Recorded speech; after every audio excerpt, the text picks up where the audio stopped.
Now that we implemented the first step that initiates the game, it's time to implement the other test steps, the end game and the validation. And what you will find is that very often you will have this kind of initial condition given this and this and this.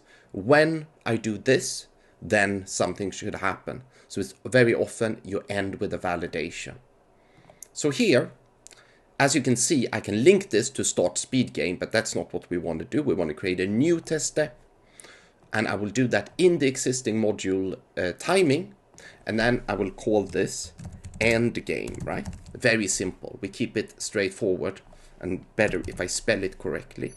And here I will use the path speed game, but actually this is not necessary because we're already on the speed game page and we want to rely on the status of the browser. We don't want to reload the page. So in here, I'm just putting never reload.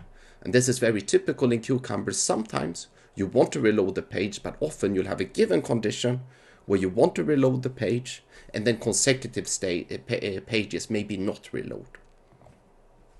So what we want to do now is we just want to record the pressing of the end game button. So we're going to do that. We're just going to hit record and we're going to hit this end game button. A simple recording of a simple click. And then we want to create the validation, and here we do a validate in the timing module, validate success message. And here again, I am using speed game, but I want to do never reload. I want to rely on the browser. If I reload it, it's going to reset the game.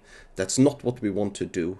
So what we're doing now is a success message should be shown. I'll click inside of that.